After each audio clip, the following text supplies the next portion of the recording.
저희 컨퍼런스 특별 세션 미래사회 시나리오 공모전 발표 지금부터 진행하도록 하겠습니다.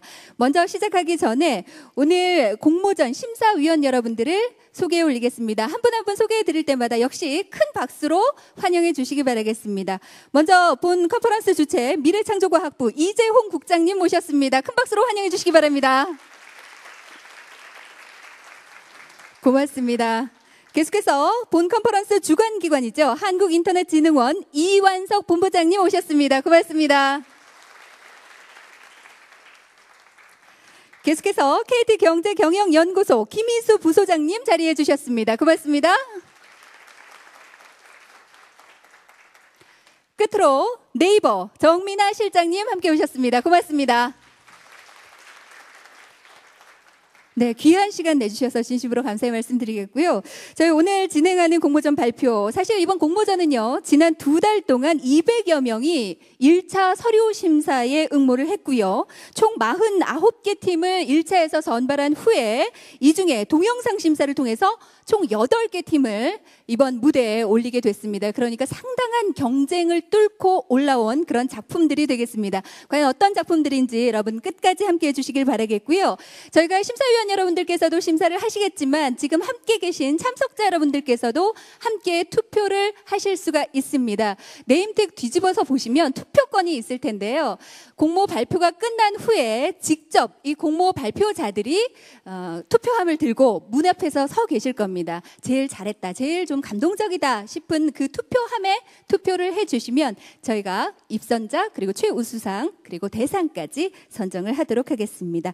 오늘 발표 순서는 모두 총 8분, 애닉박님, 박미선님, 젠들번들팀, 최민경님, 이끌림팀, 수앱팀, 호사유피 인사유명팀, 그리고 나우앤유팀 이렇게 순서대로 진행을 하겠습니다. 과연 일반인들이 생각하는 미래사회의 모습은 어떻게 그려졌는지 지금부터 함께 하시겠습니다. 첫 번째 팀 발표하겠습니다. 에녹 방씨입니다. In a Unified Peninsula라는 제목으로 발표를 해주시겠는데요. 여러분 큰 박수로 맞이해 주시기 바랍니다.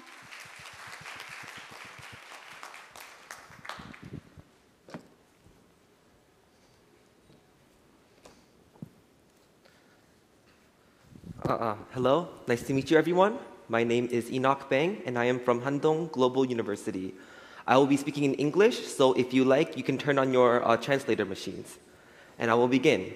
And this is my future scenario in a unified peninsula.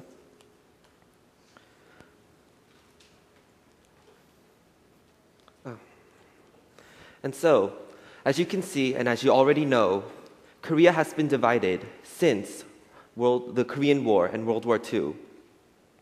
However, in the not too distant future, Korea has, indeed, reunified. Now, many people were against this concept, and even more believed that we would fail. However, Korea has survived these struggles and become a truly united nation that gives a benefit not only to itself, but to the global economy. And so, one of the ways United Korea will be known as is the world's port. What I mean by this is that Korea, due to its geographical center, will be a place where many global traffic will occur.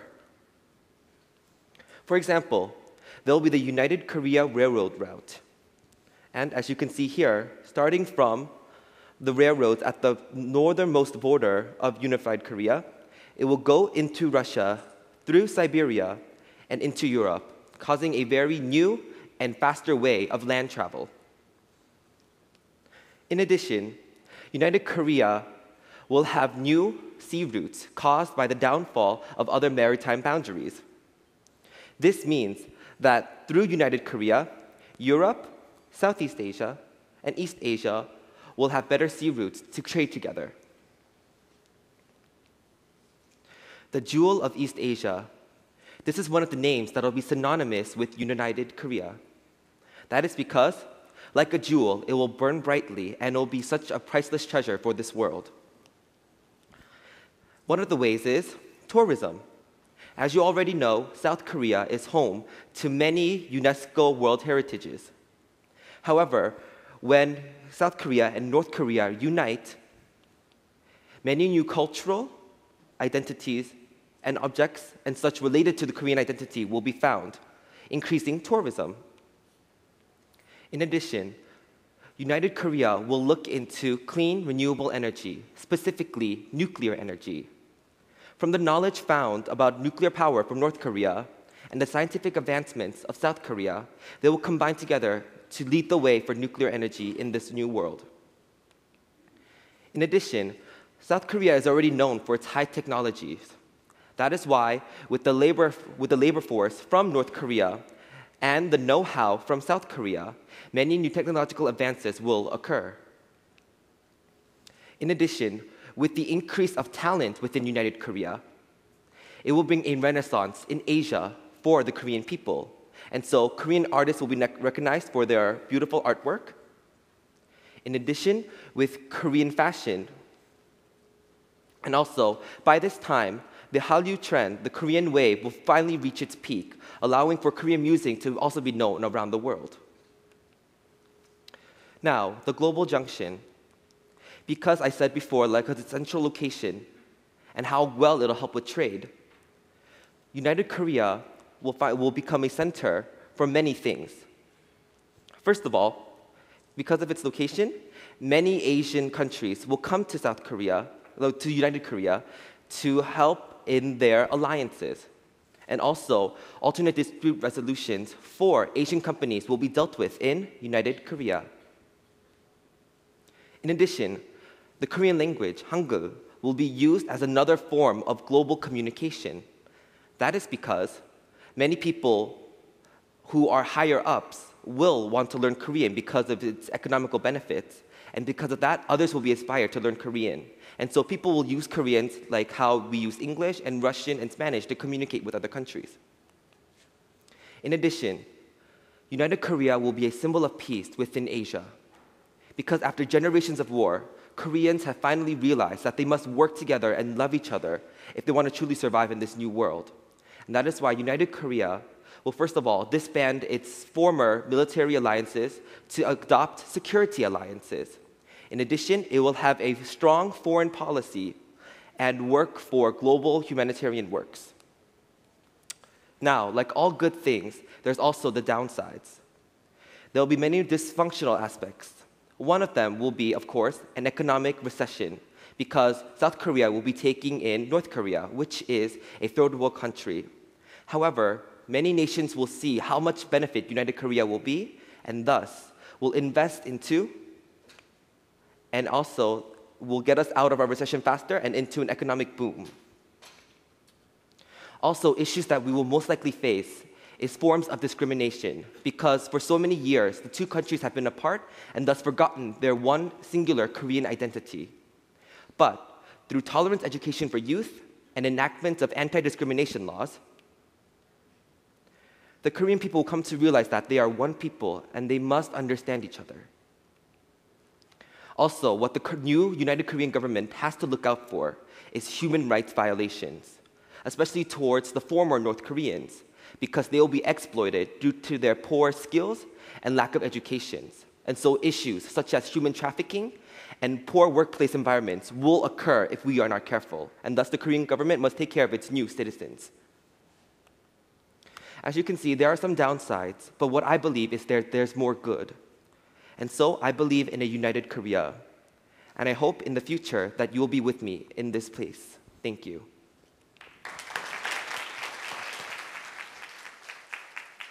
고맙습니다. 세계에서 이런 위치를 차지할 것이다. 굉장히 확고한 표정에서 우리 대한민국의 미래가 밝다는 것을 아마 그대로 느끼실 수 있지 않았을까라는 생각이 듭니다. 다시 한번 에녹뱅 씨께 감사의 말씀 드리겠습니다. 금방 들어가셨네요. 한 번 더 박수를 드리려고 했는데. 자, 이어서 두 번째 발표 진행하도록 하겠습니다. 두 번째 발표는요, 박민선 씨께서 해주시겠습니다. 발표명은 로봇 기술이 발달한 미래 사회입니다. 역시 큰 박수로 환영해 주시기 바라겠습니다.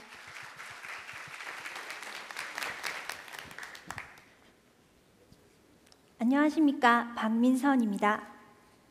여러분은 어렸을 적 로봇에 관한 이야기를 들었을 때 어떤 생각을 했었습니까? 저는 어린 나이였지만 그건 환상이다 라고 생각했었는데요. 요즘에는 로봇이 노래를 부르고 실제 사람처럼 이렇게 춤도 출 수 있게 되었고요. 또 9.11 테러 현장 같은 곳에 투입되어 활약을 하기도 합니다. 무엇보다 오이까지 썰 수 있게 되었습니다. 저는 이런 모습들을 보고 이 기세로 기술이 발전해 나간다면 30년 뒤에는 로봇이 단순 노동, 사무보조, 집안일 등의 일을 해낼 수 있을 거란 생각이 들었습니다. 우선 로봇의 외모에 대해서 상상해 봤는데요. 사람들은 실제 사람과 조금만 다른 점이 있으면 오히려 그걸 눈치채고서 거부감을 느끼게 된다고 합니다. 보시는 영화 같은 경우는 컴퓨터 그래픽으로 실제 사람과 똑같이 만들었었는데요. 사람들은 이 모습을 보고 감정이입을 할 수 없었다고 합니다. 그 결과 영화는 대실패했습니다. 그래서 요즘엔 아예 실제 사람과 이렇게 다르게 만들곤 합니다. 이런 점들을 살펴봤을 때 미래의 로봇은 동물이나 캐릭터 또는 로봇 고유의 모습을 하고 있을 것이라고 생각됩니다. 다음으로는 로봇의 지적 능력에 대해서 생각해 봤는데요. 사람들은 도저히 로봇의 지식의 양으로는 이걸 따라갈 수가 없을 것입니다. 하지만 수준 높은 사고와 위트, 진정한 공감과 예민한 감성은 지식의 양으로 결정된 게 아닙니다. 그것은 두뇌의 다양한 경험과 사람들 간의 상호작용이 더해져서 생겨난 것입니다.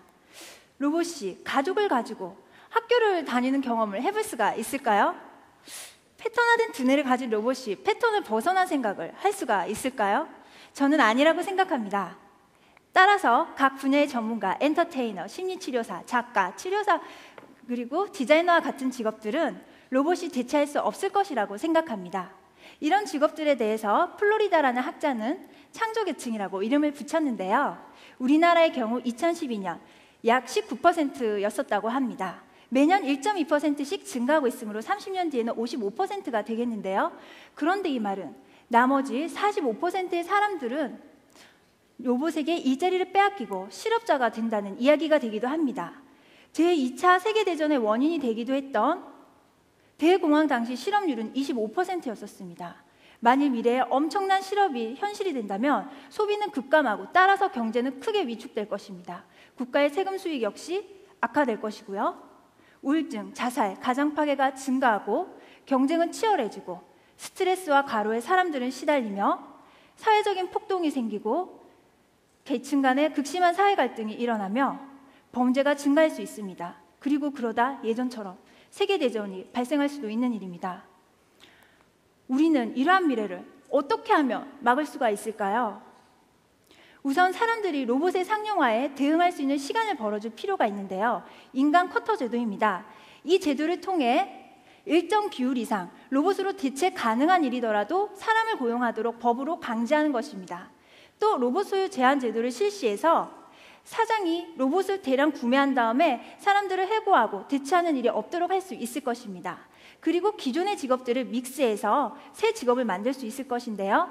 예를 들면 벌레를 잡는 일 같은 경우 로봇으로 대체가 가능하다고 하다면 여기에 그 바퀴벌레로 인한 그 후유증 같은 것을 치료해 줄 수 있는 인간만이 가능한 서비스인 심리치료 서비스를 더해주는 것입니다. 또 기존에 있던 사람들을 로봇의 관리자로 재고용할 수도 있을 것입니다. 그러나 이것으로 실업률을 다 잡을 수는 없을 것이기 때문에 복지가 필요한데 이 복지에는 예산이 필요합니다. 따라서 미래에는 소득자들의 세금 부담이 매우 높아질 것으로 보이고요. 또 세금 수치 항목에 로봇을 넣을 수도 있을 것입니다. 그리고 이것보다 더 근본적인 대책 역시 필요한데요. 바로 교육이 되겠습니다. 교육을 통해 로봇이 대체할 수 없는 능력을 길러줘야 합니다. 기존의 교육은 수동적으로 학생이 받아들여야 하는 형식이었는데요. 이런 방식은 창의성이 기르기에는 좀 힘들 것입니다. 미래에는 교사와 학생이 서로 토론 수업 등을 통해서 소통을 하고요. 학생은 정보를 가지고 자기 스스로 지식을 만들어 나갈 수 있어야 할 것입니다. 또 감성을 기르기 위해서는 국영수 중심에서 벗어나 예체능 과목비의 비중을 강화할 필요가 있고요. 수업 시간 중에는 놀이 시간을 넣을 수도 있을 것입니다. 그렇게 하면 놀면서 학생들은 감성과 창의성을 기를 수 있을 건데요. 지금 보시는 화면은 제가 수업 시간 중에 세계사 때 놀이 시간을 넣은 것입니다. 이때 학생들은 보통 때보다 더 창의성 있는 글을 쓰고 더 잘 기억했었습니다. 미래의 실업이 높으면 자기가 자기 스스로를 좀 구제해줘야 되겠죠. 그래서 창업 교육을 실시해줄 수 있을 것입니다. 이러한 교육들을 통해서 점차 실업 문제가 해소된다면 우리는 어떠한 미래를 맞이할 수가 있을까요? 과거에는 창조적인 일을 하고 교육을 받거나 시간의 여유를 즐기면서 풍요남아가 될 수 있었던 것은 귀족층뿐이었습니다. 미래에 나머지 계층의 일을 로봇이 대신해주게 된다면 대부분의 사람들 역시 창조적인 일을 하면서 시간의 여유를 즐길 수 있게 되고 문화가 더 풍성해지게 될 것입니다. 또 시간적 여유를 가지고 사람들이 정치에 관심을 가지면 투표율은 상승하고 정치 담론이 활성화됨에 따라 직접민주주의적인 성격 역시 짙어질 것입니다. 미래의 물질은 어차피 풍부해지기 때문에 사람들은 자기가 무엇을 소유했는지를 중요하게 여기기보다는 내가 어떤 경험을 하고 싶은 것인지, 어떠한 가치를 추구할 것인지를 더 중요하게 여기게 될 것입니다. 그리고 이러한 가치관의 변화는 환경에도 도움을 줄 것인데요. 우리가 새로운 자동차를 사는 대신 그림을 그리거나 아니면 여러 벌의 옷을 사는 대신에 여행을 가거나 더 많은 장난감을 사는 대신에 친구들과 함께 상상력을 발휘해서 놀 수 있다면 우리는 지구를 보다 덜 오염시켜도 될 것입니다. 제가 오늘 발표를 위해서 특별히 책을 한 권 주문했었는데요. 그 책을 함께 같이 보겠습니다. 바로 2064년의 역사 교과서입니다. 옛날 로봇이 없던 시절 사람들은 대부분 자신이 원하는 꿈을 위해 일할 수 없었다. 돈이 되는 일이라면 싫은데도 참고 8시간, 10시간씩 주 5일을 일하곤 했다. 남는 시간은 자기 개발, 야근, 회식에 쓰느라 바라는 만큼 원하는 곳에 가지도, 원하는 것을 하지도, 원하는 사람과 시간을 보내지도 못한 채로 살다 늙었다. 늙어서 시간이 생겼을 땐 몸이 아프다, 죽었다. 우리는 불과 100년 전 사람들의 평균 수명이 40대였다는 얘기를 듣거나 산업혁명 시기 하루 18시간씩 일을 했었다는 이야기를 들으며 깜짝 놀라곤 합니다. 미래의 사람들도 지금 현재 우리들의 이런 이야기를 듣고 깜짝 놀라게 되었으면 좋겠습니다. 감사합니다.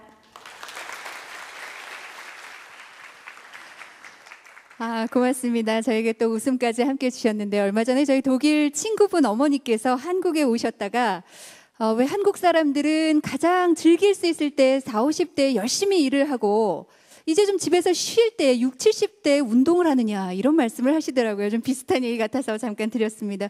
그야말로 로봇 자꾸 나오면서 인간의 삶을 대신하지 않느냐, 일자리 없어지지 않을까 걱정들 많이 하십니다. 실제로 그 미국 존스홉킨스 병원에서는 의사를 선전하는 것이 아니라 이제는 우리 병원엔 다빈치가 있습니다. 이렇게 선전한다고 그러더라고요. 그래서 많은 걱정들을 했는데 해결 방안들을 조금 저희에게 제시해 주지 않았나라는 생각이 듭니다. 발표 감사드립니다.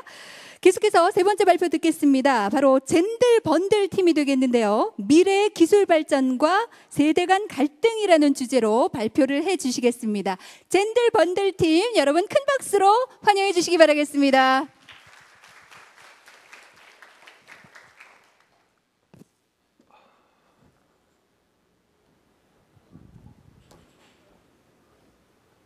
안녕하십니까. 팀 젠틀번틀의 박성원입니다. 저는 좀 떨려서 여기서 하겠습니다. 많이 떨리거든요. 여러분 세대 갈등 아시죠? 원래 세대 갈등이 언제나 있었지만 특히 요즘 더 이슈가 되는 것 같습니다. 저희는 이 세대 갈등이 미래의 정보기술 발전에 어떤 영향을 받을 것인지 한번 다각도로 살펴보도록 하겠습니다.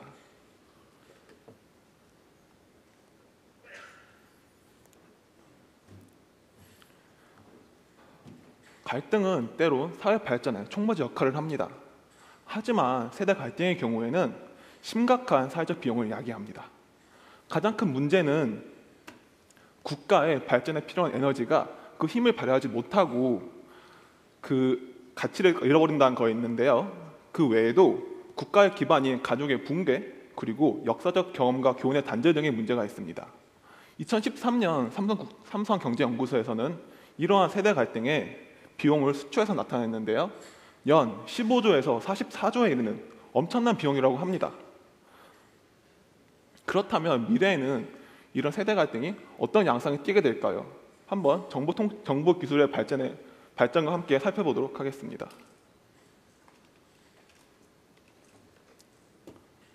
IT 기기의 혁명으로 정치, 경제, 사회 전 분야의 패러다임이 바뀌고 있습니다. 이를 정보화 시대의 도래라고 표현합니다. 이러한 정보화 시대에서 세대 갈등의 주요한 원인은 바로 세대 간 정보 격차라고 많은 연구에서 밝히고 있습니다. 세대 간 정보의 소유와 활용 능력의 차이는 바로 세대 간의 단절과 몰이해로 확대되어집니다. 저 같은 젊은 세대는 IT 기기 사용이 익숙하고 인터넷에서 정보를 얻고 이를 신뢰하며 활용합니다. 하지만 노인 세대의 경우에 IT 기기 사용에 약간 어려움도 있고, 그리고 신문이나 방송 같은 제한된 매체에서 정보를 획득합니다. 그리고 자신의 과거 경험에 맞춰서 인터넷에서 얻는 정보를 신뢰하지 않습니다. 그래서 노인 세대는 젊은이들을 잘못된 정보가 판치는 인터넷이나 할 줄 아는 미성숙한 사고의 존재로, 그리고 젊은 세대는 노인들을 인터넷조차 할 줄 모르는 고리타분한 세대로 생각하는 것입니다. 미래의 세대 갈등 양상의 키는 바로 세대 간 정보 격차 완화에 있습니다. 그렇다면 미래의 정보 기술이 과연 이런 세대 갈등 완화에 어떤 영향을 끼칠 것인지 한번 살펴보도록 하겠습니다. 만약 정보가 신뢰와 가치가 있다면 누구든지 그 정보를 사용하고 싶어 할 것입니다. 지금 노인 세대의 경우 인터넷 접속 기기 사용에 미성숙도 있지만 가장 큰 문제는 인터넷에서 얻는 정보를 신뢰하지 않기 때문에 인터넷 자체를 배울 의향이 낮다는 연구 결과들이 있습니다. 만약 정보가 신뢰와 가치가 있다면 노인들은 자연스럽게 열의를 가지고 인터넷에 대한 배움을 가질 것입니다. 이런 정보와 신뢰와 가치에 관련한 최근 각광받고 있는 개념이 존재합니다. 네트워크에 연결된 모든 기기들이 또 네트워크를 활용하여 데이터를 공유하고 축적하게 됩니다. 이를 빅데이터라 부르고, 이런 데이터를 첨단 분석 기법을 통하여 사용자에게 가치 있고 신뢰가 있는 정보를 제공하게 됩니다. 이런 기술은 미래엔 훨씬 더 고도화될 것입니다. 그래서 정보의 가치와 신뢰는 증가되게 될 것입니다.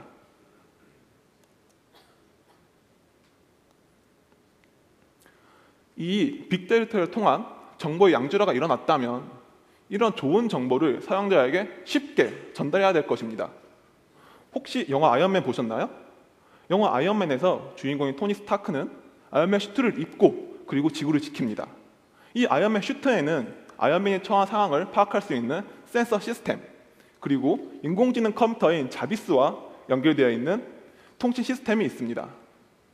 아이언맨이 스스로 직접 정보를 요청하기도 하지만 인공지능 컴퓨터인 자비스가 아이언맨이 처한 상황을 파악하여 스스로 정보를 제공하기도 합니다. 이런 아이언맨 슈트는 바로 웨어러블 기기고, 이런 웨어러블 기기는 누구든지 쉽게 착용할 수 있고 혹은 간단하게 인체 삽입될 수 있습니다. 그리고 이 자비스가 사용자의 처한 상황을 파악하여 정보를 스스로 제공하는 것은 IoT, M2M이라는 개념으로 지금 활발히 연구 개발되고 있습니다. 이런 기술의 궁극적인 미래의 모습은 바로 웨어러블, 인공지능 컴퓨터일 것입니다. 남녀노소 누구나 쉽게 적용할 수 있고 사용할 수 있기 때문에 세대 간 정보 격차는 완화될 것입니다.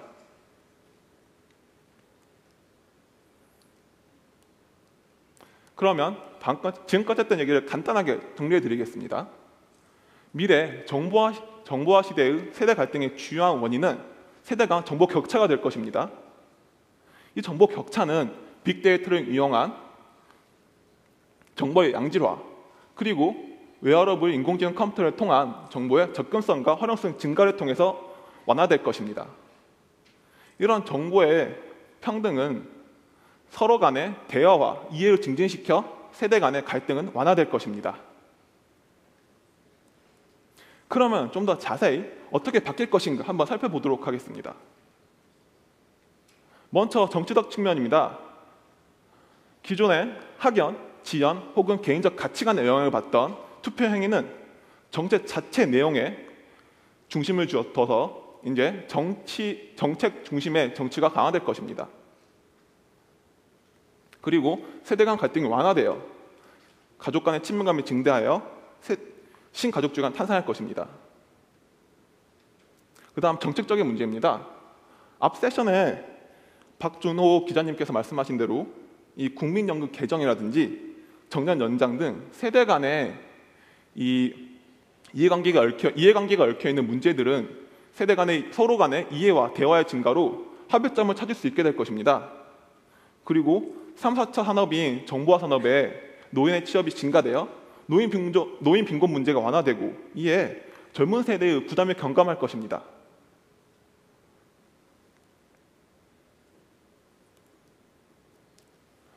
하지만 밝은 미래만 있는 것은 아닙니다. 분명 문제점 또한 존재할 것이며 이에 대비를 해야 될 것입니다.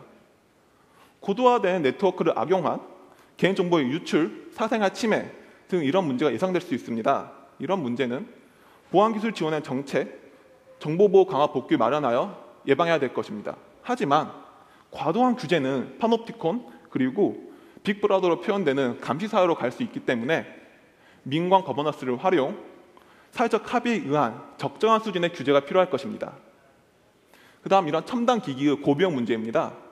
사용자 입장에서는 정부의 지원 정책이 그리고 산업체 입장에서는 R&D 지원이나 세제 혜택 등의 이런 제도가 필요할 것입니다. 가장 큰 문제는 개인이 전 영역에서 컴퓨터가 제공하는 정보에 의존하다 보면 창의성이나 정보의 독립성에 대한 중요성을 간과하게 될 수도 있습니다. 이런 것은 역사, 창의, 문화 교육의 강화를 통해 예방해야 될 것입니다. 인류는 2차 산업혁명을 거치면서 많은 발전을 이룩했지만 가족의 붕괴, 빈부의 격차, 황금만능주의 등 많은 문제를 겪었습니다. 이제 인류는 새로운 혁명을 맞이하게 될 것입니다. 미래의 기술 발전은 사람을 이해하는 친인류적인 혁명이 될 것입니다. 이만 발표를 마치겠습니다. 감사합니다. 네, 고맙습니다. 젠틀번틀팀 미래 기술 발전과 세대 간 갈등이라는 주제로 발표를 해주셨습니다. 그야말로 정보화로 인한 세대 간의 갈등, 세대 간의 격차를 어떻게 줄일 것인지 몇 가지 해결책을 제시해 주셨는데요. 그중에 뭐 노인 세대가 공유할 수 있는 정보를 제공해야 된다라고 하는데 실제로 정말 밴드 같은 경우에는 우리 어머님, 아버님들이 많이 하시더라고요. 또래분들이 함께 이야기할 수 있는 그런 정보를 공유할 수 있는 공간들을 만들어주는 것도 좋을 것 같습니다. 무엇보다 구청 가서 인터넷 배우시게 하지 마시고 자녀분들이 많이 도와주시면 좋겠죠. 네, 자 계속해서 네 번째 발표 들어보도록 하겠습니다. 다음은 최민경님의 2050년의 자화상이라는 공모전 발표입니다. 여러분 큰 박수로 환영해 주시기 바랍니다.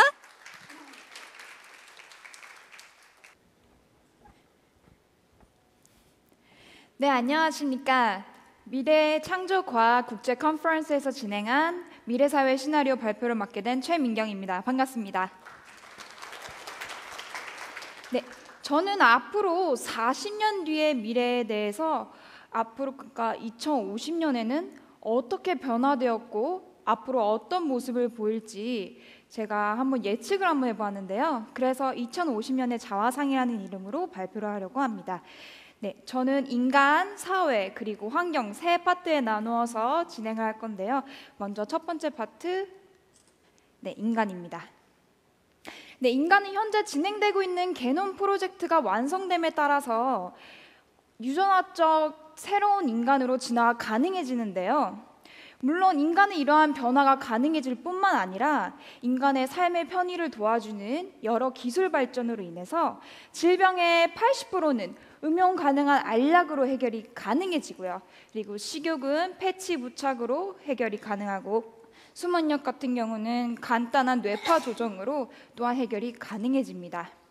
네, 이러한 인간과 인간 삶의 변화뿐만 아니라 현재 활발하게 진행되고 있는 로봇의 산업은 과연 어떻게 변화될까요? 현재 로봇의 3원칙에 의거한 반자율적인 운영 체제로 로봇은 인간과 함께 살아갑니다. 로봇의 도움으로 인해서 3D 직업은 사라지게 되고 인간은 자동화된 시스템의 삶에서 아주 풍요로운 삶을 살게 되는데요. 그러나 인간의 끝없는 경계심으로 인해서 로봇은 수단으로서 이용이 됩니다. 로봇과의 공생은 없다고 아예 의심을 하면서 인간은 살아가게 되죠. 이러한 앞서 얘기했던 유전학적으로 진화가 가능했던 뉴휴먼의 삶은 과연 어떠할까요? 네, 뉴휴먼 같은 경우는 물론 DNA를 조작한 진화된 인간이기 때문에 매우 강하고 아름답고 그리고 풍요롭습니다. 이들에게 직업은 취미고 움직임은 재미의 일환이죠. 그러나 반대로 신체적으로 완벽하기 때문에 이들은 물리적, 정신적인 고통의 경험이 거의 없고 이로써 면역의 역치가 낮아집니다. 그만큼 예민해지고 완벽함을 위한 강박증에 시달리게 되죠. 감정에 인색한 새로운 인간은 독선적으로 정의의 재정립을 시도합니다. 완벽하기 때문에 혹은 완벽하기 위해서 탐구욕이 더욱 강해지는 인간들입니다. 네, 그렇다면 인간의 진화와 더불어 사회는 어떻게 변화하였을까요? 네, 먼저 소득계층의 변화입니다. 21세기 이전에는 피라미드 모형을 보였다가 21세기 초에는 다이아몬드, 지금 형태이죠. 그러나 자본주의에 변질되고 왜곡된 현상으로 인해서 21세기 초중반에 점점 모래시계 형태로 부익부 빈익빈이 점점 심화되더니 2050년에는 마치 파레토의 2080 법칙처럼 인구수의 20%만이 자본의 80%를 차지하게 되는 완벽한 이분법이 일어납니다. 이러한 이분법된 사회는 바로 이분화된 우성인과 열성인을 낳게 됩니다. 네, 우성인입니다. 앞서 얘기했던 진화형 인간이 되기 위해서는 사실 무지막지한 돈이 필요합니다. 따라서 돈을 가지고 있던 상류계층이 바로 진화가 가능했고요. 이런 사람들은 우성인이 됩니다. 그러나 나머지 80%의 사람, 진화가 되지 못한 사람들 같은 경우 생존을 위해서 지하 경제를 확장하거나 우성인의 땅에 기생하게 되는데요. 이들은 바로 열성인들입니다. 네, 자세히 살펴보자면 우성인은 극단적으로 개인주의적입니다. 아주 얇지만 넓은 관계를 형성하고요. 물질적인 소비 사회에서 소유의 삶을 살아갑니다. 반대로 열성인의 삶입니다. 네, 이들은 좁지만 아주 깊은 관계를 가지고 있어요. 감정을 서로 공유하고 실질적인 평등의 세계를 위해 추구합니다. 네, 이들은 대부분 소유하지만 정의를 위해서라면 공유를 하는 사람들입니다. 네, 이러한 인간의 이분법이 나타났다면 사회는 어떻게 변했을까요? 전 세계적으로 보자면 글로벌 거버넌스가 탄생합니다. 네, 그러나 역사적, 문화적 차이가 존재하기 때문에 각각의 자치구를 가지고 운영되고 있고요. 여기 앞서서는 비트코인이 나와 있지만 하나의 화폐로 통일되는 것을 보여주고 있고요. 또한 이러한 통역기 기술 발전으로 인해서 헬로우 하면 안녕 하고 바로 인식이 되는, 한마디로 언어는 장벽이 아닌 시대가 도래합니다. 네, 그러나 앞서 얘기했던 모든 정부와 이러한 모습은 사실 돈 있는 자들을 위한 작은 정부로서만 존재합니다. 따라서 이에 대응하는 반정부 조직이 하나의 현재 21세기 네트워크, SNS의 네트워크처럼 허브 네트워크를 조직하고 이에 대응합니다. 따라서 하나의 르네상스와 같은 모습을 띠고 있는데요. 네, 앞서 얘기했던 인간과 사회가 이렇게 변화했다면 환경은 어떻게 변화했을까요? 네, 먼저 위기와 직면한 인간입니다. 네, 수많은 자원 착취로 인해서 사실 지구가 분노했어요. 그래서 끊임없이 이상기후가 이어지고 결국에는 심각한 자연재해를 낳습니다. 네, 또한 이러한 자연재해와 더불어 계속 중간중간 바이러스들이 출범하다가 2030년에는 정말 강력한 바이러스 하나 나타나는데요. 이것은 인구수를 발돋움해서 점점 가속화돼 인간의 30% 이상을 감소하게 합니다. 그렇지만 인간은 희망을 가지고 있습니다. 2020년 그리드 페리티를 기준으로 화석 에너지에 의존하는 자원 의존의 시대였다면 이 이후에는 신재생 에너지를 이용한 자급자족의 시대가 가능해지는 것이죠. 따라서 인간은 외부적으로 위협을 받고 있고 그 내부에는 희망이 있습니다. 이러한 두 가지 갈림길에 이 두 가지를 가지고 있는 인간은 어떤 선택을 했을까요? 제 시나리오성 인간은 외부와 단절을 시작합니다. 하나의 물리적 바운더리를 만들어서 인간만의 인공적인 세상, 그래서 정말 안전하고 깨끗하고 평균 0%의 세상이지만 자연과의 단절을 시켜놓은 하나의 가상세계도 아니고 하나의 세계를 구축하는 것이죠. 따라서 이러한 인공세계 안에서 자연은 새롭게 정의가 됩니다.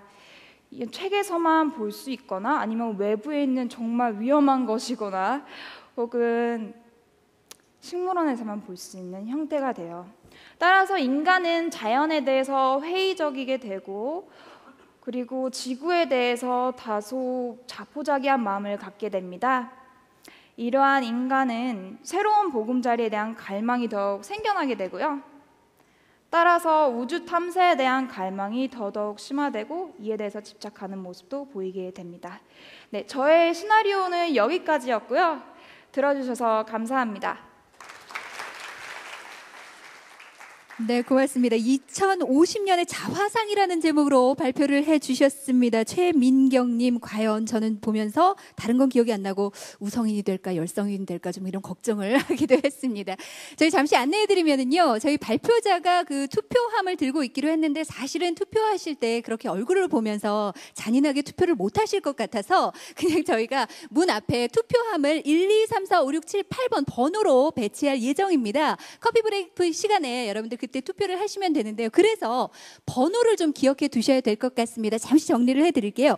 1번 발표하신 분은 아까 영어 프레젠테이션 하셨었는데요. 이런 유니파이드 페닌슐라 그래서 통일 이후에 한국의 모습 그려주셨고 2번 발표하신 분은 박민선 씨, 로봇 기술이 발달한 미래 사회 일자리 창출 관련 해결 문제 말씀해 주셨죠. 그리고 젠틀번틀팀 미래의 기술 발전과 세대 간의 갈등, 정보화로 인한 세대 간의 격차를 어떻게 줄일 수 있을지 내용 말씀해 주셨습니다. 그리고 방금 2050년의 자화상 최민경 님이 4번, 네 번째로 발표를 해 주셨습니다. 자, 그러면 이어서 5번 발표자입니다. 5번째로 발표해 주실 분 소개해 드리겠습니다. 이끌림이라는 팀인데요. 2050년 초연결 시대의 등장, 우리는 진정한 의미를 찾을 수 있을까라는 주제로 발표해 주시겠습니다. 역시 큰 박수로 환영해 주시기 바랍니다.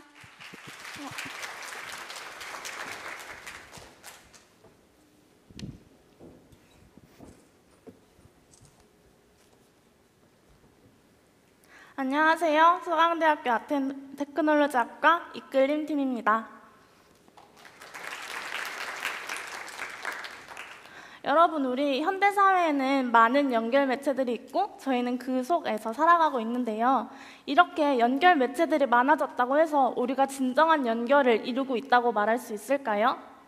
저만 해도 페이스북을 통해서 친구들과 많이 연결되어 있는데 제 정보가 원하지 않는 사람들에게 흘러 들어가면서 곤란을 겪었던, 과도한 연결로 인한 회의감이 들었던 경우가 종종 있습니다.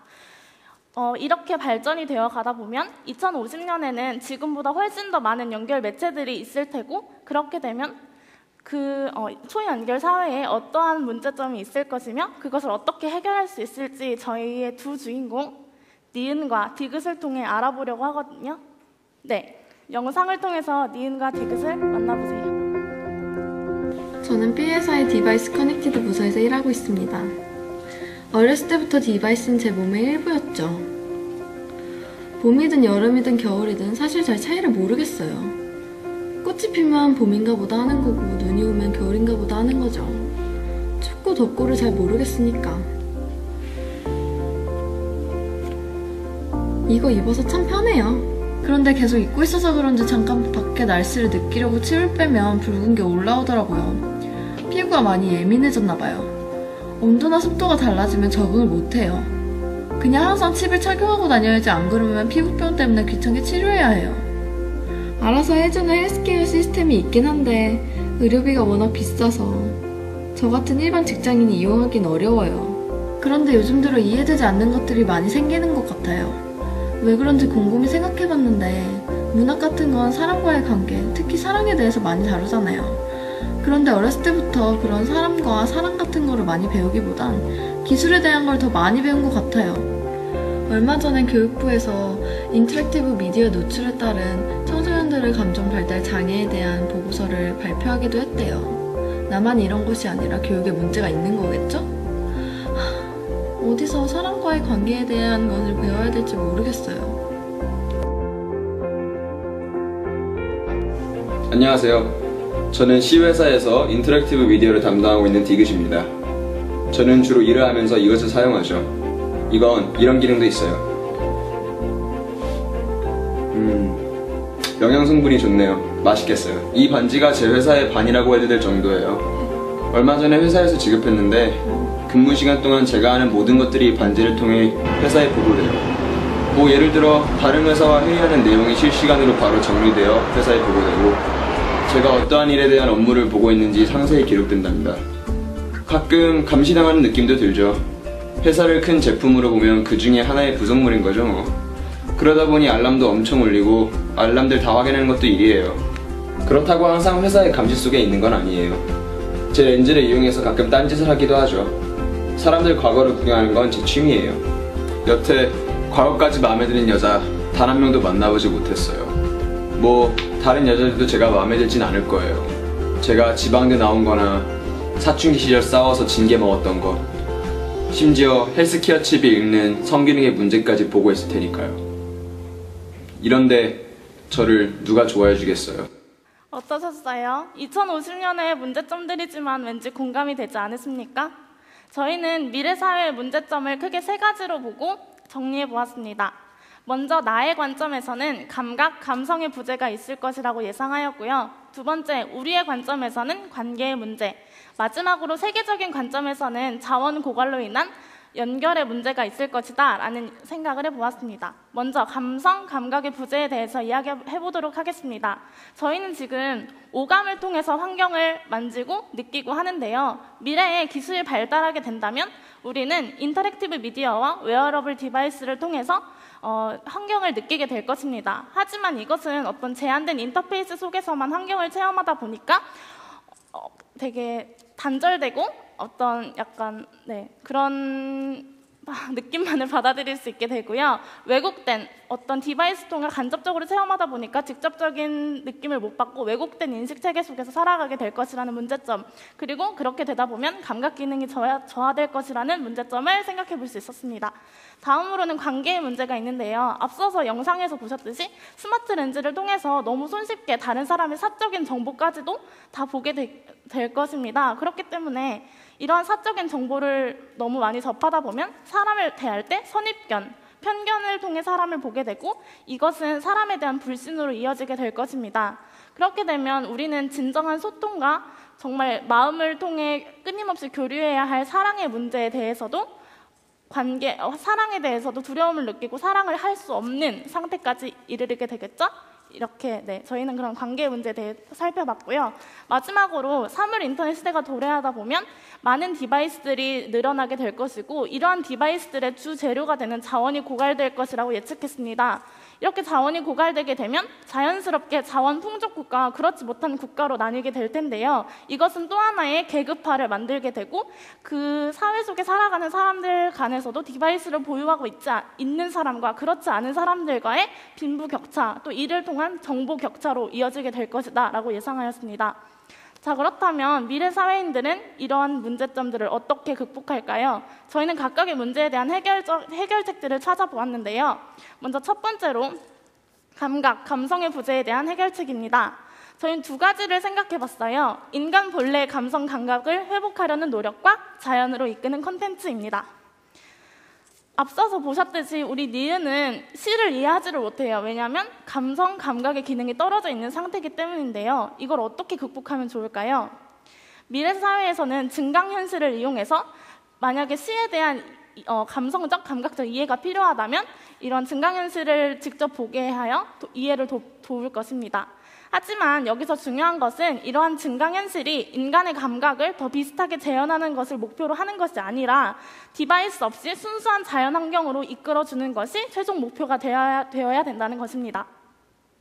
두 번째 해결책은 오픈 네트워크 공간인데요. 이미 많이 우리는 와이파이 이런 것들로 연결이 되어 있잖아요. 근데 지금 현대 사회인들도 많이 지쳐 있는데 미래 사회인들은 더 많이 지치겠죠. 이러한 오픈 네트워크 공간이란 어떤 도시인들에게 휴식 공간을 제공해주자는 의미에서 만들어질 것이라고 예상을 하는데요. 이 오픈 네트워크 공간은 여러 가지 기능이 있지만 크게 2가지로 보자면 네트워크 블로킹과 데이팅 서비스가 있습니다. 네트워크 블로킹이란 연결로 지쳐있는 사람들에게 휴식을 주고 도시에 도시에 찌들어 있는 아이들에겐 놀이터를 주자라는 의미로 만들어졌을 거고요. 두 번째로 데이팅 서비스는 선입견 없이, 편견 없이 사람의 진정한 만남을 위한 데이팅 서비스를 주선하여 좀 더 사람들이 사랑에 한 발자국 더 다가가게끔 하고자 하는 취지로 만들어졌습니다. 마지막 세 번째로 자원 고갈에 대한 해결책으로 저희는 디바이스들의 모듈화를 생각해 봤는데요. 여기서 모듈화란 사물을 인터넷에 연결시켜주는 기본적인 디바이스들을 한데 모아서 모듈로 규격화시키는 건데요. 이렇게 모듈화가 이렇게 돼서 여러 가지 사물들의 호환을 할 수 있게끔 만들어주는 거고요. 이런 모듈화가 진행되다 보면 여러 가지 장점들이 있습니다. 편리하게 사용할 수 있고 수리나 재보급이 편리해지니까 효과적으로 재사용할 수 있어서 자원 고갈 자체의 시기를 늦춰줄 수 있다라는 의미로 볼 수 있고요. 가장 큰 연결로서의 중요성은 저렴한 가격으로 IoT를 구성할 수 있게 되면서 가난한 사람들도 디바이스를 충분히 사용할 수 있게 되겠죠. 이렇게 되면 빈부격차가 정보격차로 이어지는 문제가 개선될 수 있게 되고, 이는 더 나아가서 계층 간, 국가 간의 관계를 개선해 줄 것이라고 예측합니다. 여러분, 초연결 시대가 다가오고 있습니다. 초연결 시대에서는 사물과 사람 간의 연결만이 중요한 것이 아니라 사람과 사람, 더 나아가서는 사람과 자연과의 연결까지도 아울러야 할 것입니다. 진정한 연결을 위해서는 우리 모두의 노력이 필요합니다.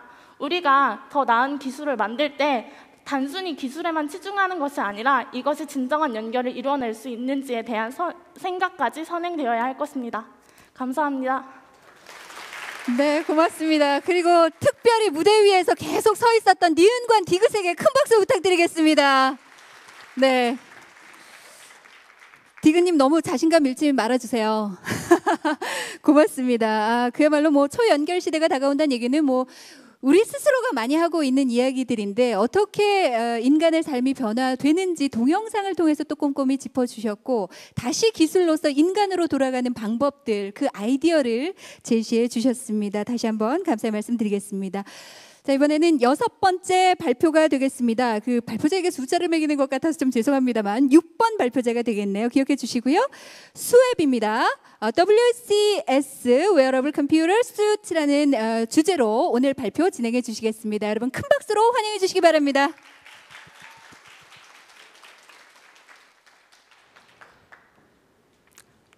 안녕하십니까. 미래사회 시나리오 공모전에 참가하게 된 6번째 팀 윤지은입니다. 낯선 미래의 만남, 무엇을 준비할 것인가에 대한 주제로 발표하기 앞서 이렇게 저희 팀의 아이디어에 대해 긍정적으로 생각해 주시고 발표할 수 있는 기회를 주신 모든 여러분들께 감사드립니다. 저희 팀이 생각하는 미래사회 시나리오 중 하나는 바로 웨어러블 컴퓨터 수트, 줄여서 WCS입니다. 구체적으로 WCS가 무엇인지에 대해 말씀드리기에 앞서 이것을 왜 생각하게 되었는지, 또 여기에 쓰이는 기술과 서비스들은 어떤 것들이 있는지, 또 이에 따른 문제점과 해결책은 어떤 것들이 있는지 제안해 드릴 것이며, 또 우리, 세상과 관련지어 저희 팀에 대한 종합적인 의견에 대해 말씀드리고자 합니다. 그럼 WCS가 과연 무엇일까요? WCS란 말 그대로 웨어러블, 몸에 착용할 수 있는 컴퓨터가 내장되어 있는 수트, 평상시에도 입을 수 있는 옷으로서 웨어러블 컴퓨터 기능을 가진 옷을 말합니다. 여러분들은 흔히 웨어러블 컴퓨터에 대해서 많이 들어보셨을 것이고 이미 사용해 보신 분들도 계실 겁니다. 현존하는 웨어러블 컴퓨터를 가지고 저희 WCS에서 활용하고 인식할 수 있기 때문에 몇 가지 제품에 대해 살펴보겠습니다. 먼저 스마트폰과 연동이 되는 갤럭시 기어 노트 3는 이미 잘 알고 계실 겁니다. 구글 글래스 또한 여러분들이 잘 알고 계시는 음성 인식 인터페이스를 활용한 웨어러블 컴퓨터 중 하나이고요. 구글에서 만든 토킹 슈즈 또한 헬스케어와 관련되었다는 점에서 각광을 받고 있는 웨어러블 컴퓨터 중 하나입니다. 하지만 저희 팀이 생각했을 때 이 세 가지 제품들은 모두 단지 착용만 가능한 웨어러블 컴퓨터라는 것입니다. 저희 팀은 이에 의문점을 가지고 정말 입을 수 있는 의미의 웨어러블 컴퓨터는 없을까 하는 생각을 하게 되었습니다. 그래서 고안해낸 것이 바로 수트입니다. 하지만 여러분들이 생각하시기에 흔히 수트라고 하시면 아이언맨의 수트를 떠올리시기 마련인데요. 이렇게 무겁고 갑옷 같은 수트가 아니라 저희가 생각하는 수트는 이 친구가 입고 있는 평상시 옷과 다름이 없습니다. 그렇다면 이 친구를 통해서 WCS에 대한 3가지 기능에 대해서 말씀드리겠습니다. 파워. WCS는 신발을 통해 전력을 공급받을 수 있습니다. 인풋. WCS는 글래스나 렌즈 등을 통해 정보를 입력받을 수 있고, 아웃풋. 입력받은 정보들은 손목 부분의 디스플레이를 이용해 출력시킬 수 있습니다. 구체적으로 이 3가지 기능이 어떤 기술을 이용해 만들어지는지 소개해드리겠습니다. 먼저 에너지를 저장하고 공급할 수 있는 신발을 통해 전력을 공급합니다. 전기를 통해 충전하지 않고도 평상시 활동하는 활동량만으로도 전력을 공급받을 수 있습니다. 뿐만 아니라 글래스나 렌즈 등 음성 인식과 시각 처리 능력을 지닌 글래스를 통해 정보를 입력받는데요. 구글 글래스처럼 눈에 띄는 글래스가 아니라 평상시 여러분들이 사용하고 계시는 안경처럼 심플한 디자인으로 고안해 보았습니다. 더 나아가 렌즈는 현재 의료계에서만 사용되고 있는데 상용화될 예정이라고 합니다. 또 이렇게 입력받은 정보들은 손목 부분의 디스플레이를 통해 출력시킬 수 있습니다. 이미 얇은 디스플레이와 휘어지는 플렉시블한 디스플레이가 개발되었으며, 더 나아가 입고 있는 옷에도 디스플레이할 수 있는 의류 디스플레이가 개발되었습니다. 하지만 저희 팀이 생각하기에 WCS는 평상시에도 스마트하게 옷을 입을 수 있다는 점을 장점으로 뽑고 싶습니다. 그러기 위해서는 전기가 잘 통하면서도 휘어지거나 구부러질 수 있는 신소재 기술이라 하는데, 이 기술을 바로 이방성 전도 필름 기술이라고 합니다. 이미 이방성 전도 필름 기술을 이용한 플렉시블 패키징 기술이 카이스트에서 개발되었습니다. 이로써 저희가 생각하기에 WCS는 미래에 현실화 가능한 아이디어라고 생각합니다. 저희는 이렇게 현실화했을 때 WCS를 입은 여러분들이 받으실 수 있는 서비스에 대해 몇 가지 소개하고자 합니다. 여러분들은 WCS를 입고 두 눈을 자유롭게 사용하고 두 손을 자유롭게 이용하면서 요리를 하실 수 있으며, 장을 볼 때도 제품의 가격, 정보들을 한눈에 알아볼 수 있으실 겁니다. 뿐만 아니라 집에서 WCS를 입고 자유롭게 게임을 하실 수도 있고, 더 나아가 지속적으로 헬스케어를 받으실 수도 있습니다. 마지막으로는 장소와 상황에 맞게 여러분들이 원하시는 옷으로 교체하여 입을 수 있으실 겁니다. 하지만 저희가 생각했을 때 이 WCS는 이런 장점뿐만 아니라 문제점 또한 생각해보지 않을 수가 없었습니다. 먼저 윤리적인 문제점을 살펴보자면, 글래스를 통해 노출된 사람들의 사생활 침해를 우려해볼 수 있을 것입니다. 뿐만 아니라 사진, 글과 같은 정보들에 의한 저작권 침해 문제 또한 생각해볼 수 있으며, 이러한 정보 해킹과 관련된 범죄율은 지속적으로 증가될 것입니다. 이런 윤리적인 문제뿐만 아니라 WCS 자체에 대한 문제점과 그에 따른 해결책을 몇 가지 제시하고자 합니다. 먼저 WCS는 매우 비쌀 것으로 생각됩니다. 왜냐하면 옷을 입는다고 해서 기능이 완전하게 되는 것이 아니라 글래스와 슈즈 같은 부가적인 제품에 대한 가격도 들 것이기 때문입니다. 이에 따른 문제점은 저희 팀이 생각하기에 WCS가 상용화되고 구체화되기 이전에는 해결되기 어려울 것으로 보여져 무이자 할부가 최선의 방법이 아닐까 생각하게 되었습니다. 두 번째 문제로는 WCS를 보관하고 유지하는 데 어려울 것입니다. WCS 내부에는 여러분들의 모든 개인정보가 담길 텐데, 이러한 개인정보에 대한 해킹 문제를 고려해 볼 수 있었습니다. 이 문제는 메모리 칩을 이용한 개인정보를 관리함으로써 여러분들이 흔히 사용하시는 스마트폰의 유심칩처럼 WCS만의 칩을 따로 만드는 것입니다. 세 번째로 생각한 문제는 바로 칩과 별개로 WCS 자체에 대한 보안 문제를 생각해 볼 수 있었습니다. 이런 문제는 사용 불가능한 범위를 지정하고 또 보안 등급제를 적용함으로써 중요한 정보일수록 더 보안을 강화하는 방법을 구상해 보았습니다.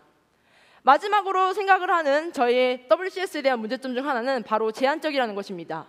WCS는 IT 기술뿐만 아니라 패션 분야까지도 아우를 수 있어야 하기 때문입니다. 여러분들이라면 과연 이 옷을 입고 평상시 활동을 할 수 있을 거라 생각하십니까? 저는 아니라고 생각합니다. 이런 문제는 IT 패션 융합 기술을 개발하여 조금 더 넓은 정보화 시대를 열어나가는 것이 좋은 방법이라고 생각합니다. 그래서 먼 훗날 이 친구처럼 편안하게 옷을 입고도 모든 기능을 구사할 수 있는 그런 미래가 오지 않을까 생각합니다. 끝으로 우리, 세상과 관련 지은 저희 팀의 종합적인 의견에 대해서 말씀드리겠습니다. WCS가 개발된다면 현재 여러분들은 현대사회에서 스마트폰으로 의사소통을 원활하게 하고 인간관계를 넓히고 있습니다. WCS가 이런 활동을 더욱 확장시킬 것이며, 여러분들의 가치관 형성에 영향을 미치는 광범위한 어플리케이션 이용이 보다 활발하게 이루어질 수 있을 것이라 생각합니다. 뿐만 아니라 슈트와 직접적인 연관이 있는 패션 분야를 섭렵함으로써 여러분들의 개성을 더욱 존중시킬 것입니다. 우리 부분에서 볼 때 WCS는 현존하는 의류 브랜드의 가치를 증가시킬 것이고 인터넷 네트워크뿐만 아니라 패션 문화의 네트워크까지 형성시킬 것입니다. 또 다양한 서비스들의 기술이 발전함에 따라 취업률이 증가하고 마지막으로 세상에서 볼 때 WCS의 개발은 정보화 시대의 다양한 정보를 보다 편리하고 쉽게 처리해 줄 수 있을 것입니다. 또 고령화 사회 발전으로 인해 지속 관심을 받고 있는 헬스케어와 관련된 서비스 또한 만나보실 수 있으며 환경 오염은 여러분들이 사용하시는 모든 안 좋은 재료들이 첨가 신기술로 대체되면서 보다 나은 환경을 구사할 수 있을 것입니다. 이로써 세계 시장은 질적으로 발전할 것이며 저희는 미래 사회에 새로운 디바이스가 구현된다면 당연 WCS가 구현될 수 있을 것이라 생각합니다. 이로써 저희 6번째 수혜팀의 발표를 마치겠습니다. 감사합니다. 네, 고맙습니다. 지금 발표자는 WCS가 필요 없을 것 같은 지금 날아가라 그래도 날아갈 수 있을 것 같이 정말 씩씩합니다. 질문을 했는데 아무도 대답을 안 해서도 혼자 대답을 하시고 네, 씩씩하게 정말 시원한 무대를 보여주셨죠? 다시 한번 큰 박수 부탁드립니다. 그나저나 궁금한 게 있는데 무이자 할부 몇 개월이나 되는지 그게 나오질 않았네요. 꽤 비쌀 것 같은데 나중에 좀 여쭤보도록 하겠습니다. 6번째 발표였고요. 이번엔 7번째 발표자 여러분께 소개해 올리겠습니다. 이번 팀은요. 호랑이는 죽어서 가죽을 남기고 이 사자성어네요. 호사유피 인사유명팀입니다. UI의 미래 BCI 기술이라는 주제로 오늘 발표해 주시겠습니다. 역시 큰 박수로 환영해 주시기 바랍니다.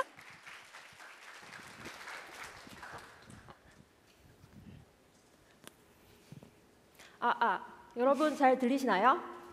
저희는 UI의 미래 BCI라는 주제로 발표를 맡게 된 저는 발표자 김지원, 장아영입니다. 네, 먼저 이렇게 많은 분들 앞에서 발표할 기회를 주신 미래창조과학부 그리고 키사 관계자분들 그리고 청중분들께 정말 감사의 말씀을 드립니다. 아영 씨, 이렇게 많은 분들 앞에서 발표해 보신 적 있으세요? 아니요, 저도 이런 자리는 처음이라 정말 떨리는데 저희 정말 친한데 또 이렇게 보니까 어색하네요. 네, 그래도 열심히 하겠습니다. 네, 잘 부탁드리겠습니다. 네, UI의 미래 BCI. BCI란 도대체 뭐예요? 네, 제가 지금부터 차차 설명해 드릴게요. 네. 저기 그거.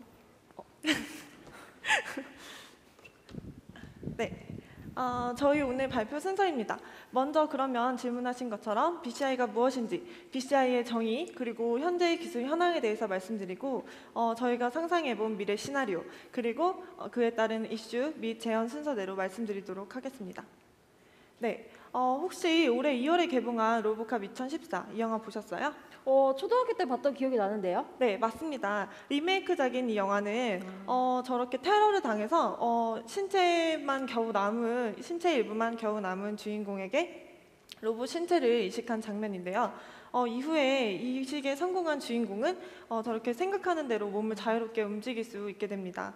이렇게 영화에서만 볼 수 있을 것 같은 이런 일이 현실화되고 있다는 것이 믿어지시나요?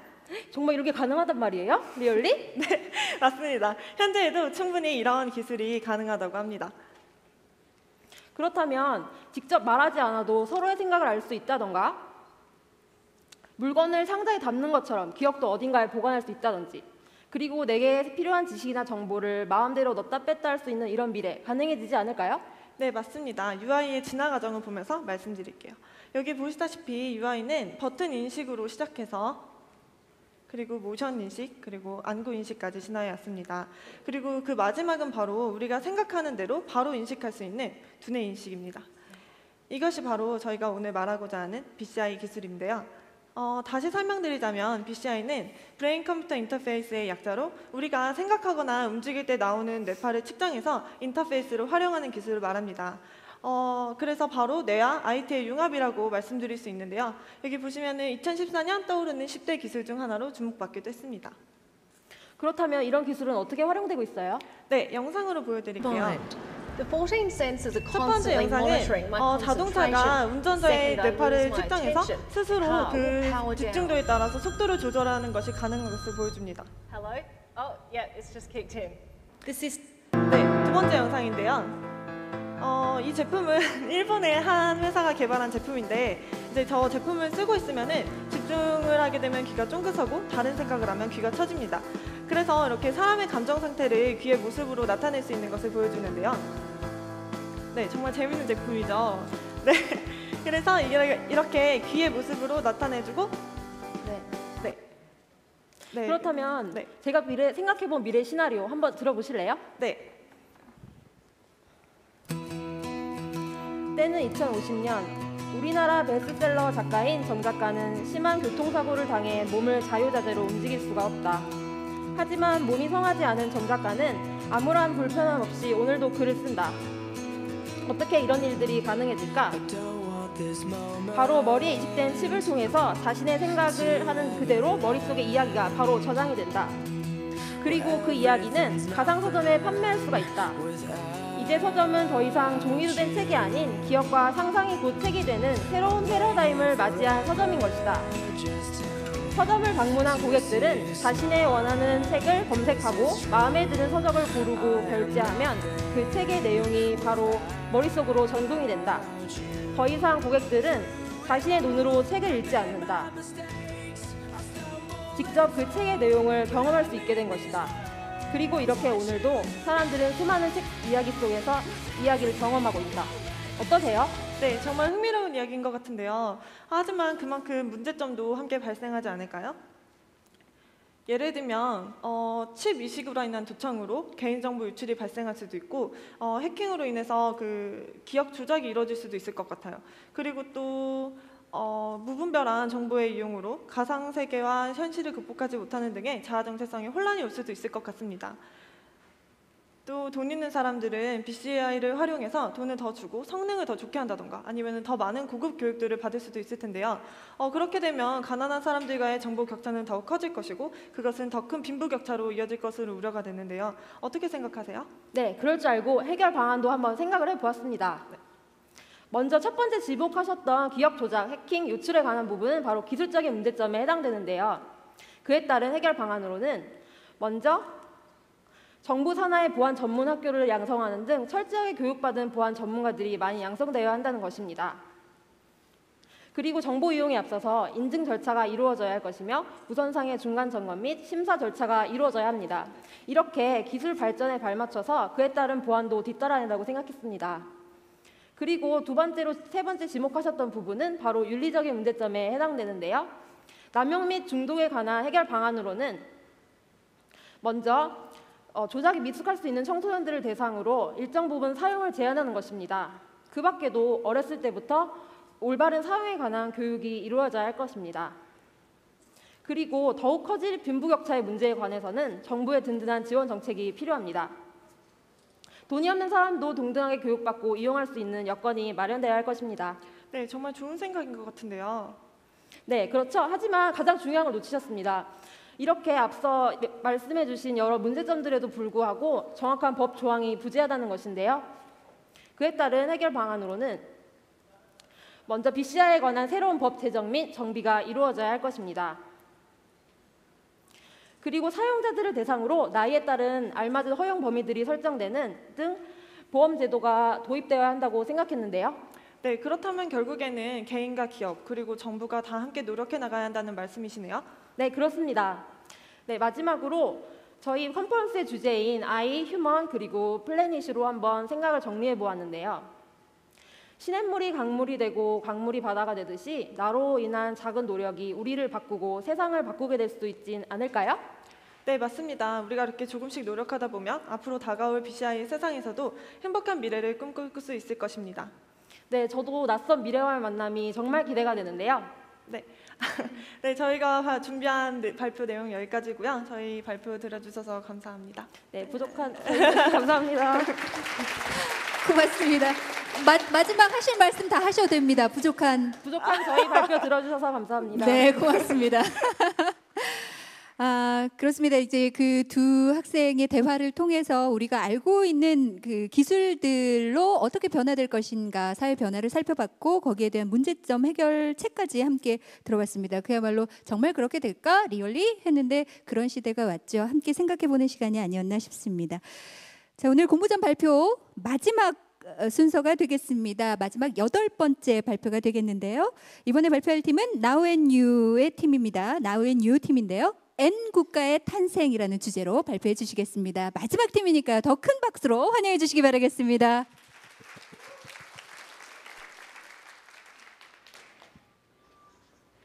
여러분들께 간단히 영화를 보여드리기 위해서 여기 올라왔습니다.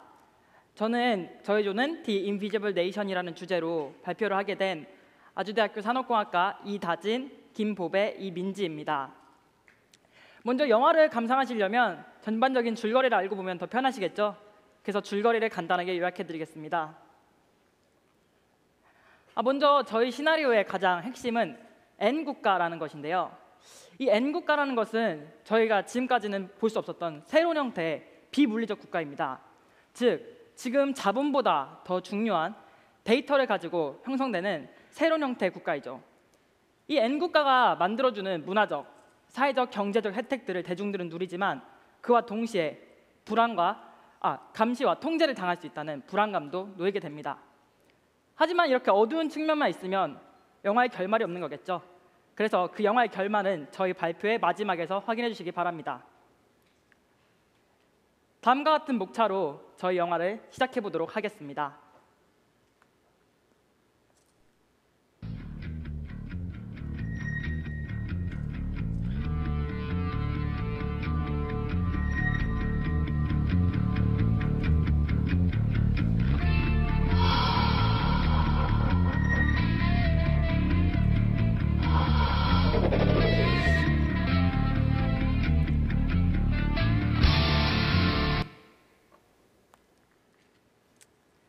저 별 보이시나요? 참 예쁘지 않나요? 미래는 환경도 이제 더 좋아질 것이고 그래서 저런 사람들이 나와서 반짝이는 별들을 구경하게 될 것입니다. 하지만 우리는 저희가 보는 것이 과연 정말 진실인가 하는 생각을 가져야 합니다. 저희가 보는 것들이 모두 진실이 아닐 수 있기 때문이죠. 이미 저희는 가상현실에 들어와 있기 때문입니다. 사실 저 별은 N국가의 인공위성입니다. 앞서 보신 동영상에서 보신 그들 역시 N국가라고 보시면 됩니다. 그렇다면 제가 자꾸 말씀드리는 N국가는 무엇일까요? 현재 전 세계는 물리적 국경선을 가지고 각각의 체계를 가지고 있습니다. 하지만 이런 구분이 언제까지 계속될 수 있을까요? 저희는 그렇지 않다고 봅니다. 이런 경계선들이 모두 허물어지고 자본과 정보를 토대로 한 새로운 형태의 국가가 등장할 것입니다. 그 중에서도 최고의 자본과 최고의 정보를 가진 구성원들이 모여 만든 새로운 국가를 N국가라고 저희는 정의했습니다. 이 N국가의 탄생에 대해서 말씀드리겠습니다. 모두 조지 오웰의 1984 소설 많이 읽어보셨을 겁니다. 오늘 강연에서도 몇 번이고 언급됐었죠. 이런 감시자와 2014년 현재 저희는 빅데이터 시대에 접어들어 있습니다. 이 두 개를 합쳐보면 무엇이 나올까요? 리틀 시스터라는 새로운 감시자가 나오게 됩니다. 이는 여성성과 문화성을 앞세운 새로운 통제 대상입니다. 지금 보시는 그림은 초현실주의의 르네 마그리트 작품입니다. 저희는 이런 예술 작품을 감상하면서 동시에 역으로 그들에게 감시당하는 그런 저희의 삶을 표현해보고 싶었습니다. 하지만 이런 안 좋은 이미지를 내세운다면 그들이 굳센 위치를 차지할 수 없겠죠.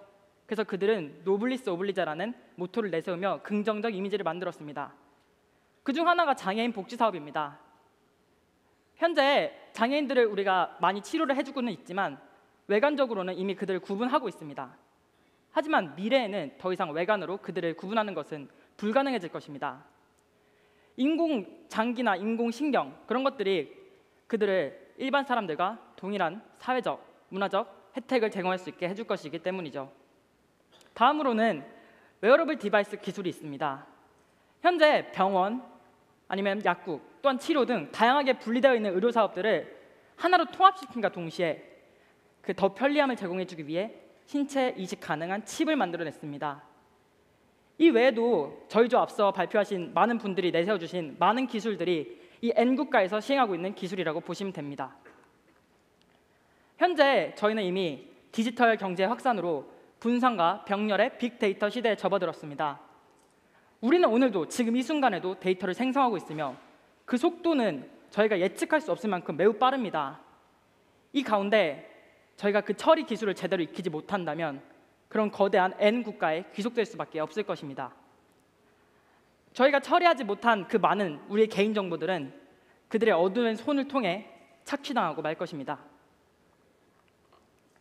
또한 여기 오시면서 혹시 CCTV 몇 개나 지나오셨는지 아십니까? 사람들은 하루에 평균 200개에서 300개 정도의 CCTV 아래를 지나간다고 합니다. 하지만 우리는 그 감시를 인식하지 못한 채로 통제당하고 있는 것이죠. N국가는 하지만 이러한 자신들의 속임수를 속이기 위해 저희에게 인간의 기계화냐 혹은 기계의 인간화냐에 대한 논의를 대중들에게 전개시켰습니다. 그래서 그들은 같이 우리 모두가 만들어가는 사회인 것처럼 우리를 그런 논의들에 참여시키고 있습니다. 하지만 그것들은 다 그들의 속임수일 뿐이었죠. 그들은 저 멀리서 우리를 우습게 지켜보고 있을 뿐입니다. 그들은 다량의 가공된 정보를 이용해서 우리에게서 많은 정보와 자본을 다 빼앗아가고 있는 것입니다. 이미 현재 나만의 공간은 더 이상 없습니다. 비밀? 그런 것도 없습니다. 내가 올리는, 내가 말하는, 생각하는 모든 것들이 데이터돼서 저장되고 있기 때문이죠. 너와 나의 벽은 허물어지고 많은 기술적인 발달들로 우리의 물리적인 거리는 많이 가까워졌지만 심리적 거리는 그만큼 멀어졌습니다. 또한 N국가라는 존재는 그 벽 대신 우리에게 또 다른 유리벽을 만들어서 마치 파놉티콘의 죄수처럼 우리를 기만하고 있는 것이죠. 여기까지가 저희가 예측해본 미래 시나리오인데요. 사실 앞조와 비교해봤을 때 많이 어둡죠. 하지만 이 어두운 미래만 제시하면 그 제시가 아니라고 생각합니다. 그래서 저희는 그것이 미래의 역할을 생각하고 새로운 창조를 위해서 저희가 생각하는 미래를 생각해보았습니다.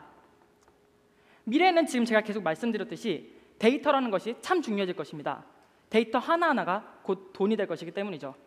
그러므로 정보 보안이 가장 중요합니다. 그럼 그것에 대한 책임의식은 누구에게 있느냐? 개인, 국가, 기업, 사회? 아닙니다. 어느 한 개체의 힘으로 어떻게 이 큰 세상을 이겨낼 수 있겠습니까? 우리 모두가 국가는 국가 나름대로의 보안 프레임을, 개인은 개인 나름대로의 보안 의식을 가짐으로써 해결할 수 있다고 봅니다. 그것은 저희의 의식 변화가 있어야겠죠. 항상 기초가 되는 것은 의식의 변화입니다. 그 의식 변화를 통해서 이 모든 것들이 상호작용한다면 나라는 개인의 책임, 그래서 그다음 국가라는 책임, 그것들이 합쳐질 때 우리의 데이터를 하나로 모아서 지킬 수 있고 그것이 우리 모두가 함께 사는 세상을 만들 수 있을 것입니다. 지금까지 정말 고생 많으셨고요. 제가 볼 때는 맨 앞서 발표해 주셨던 교수님과 저희의 시나리오가 가장 일치하는 것 같아서 사실 많이 걱정을 했는데 제일 기뻤습니다. 그래서 아마 전문가와 예측이 비슷하다는 측면에서 좀 설득력을 가질 수 있지 않나 생각합니다. 그럼 지금까지 저희 발표를 들어주셔서 정말 감사합니다. 마지막 8조였습니다. 네, 고맙습니다. 마케팅까지 철저히 하고 가시네요. 네, 마지막까지 기다리셨으니까 다시 한번 큰 박수 부탁드립니다.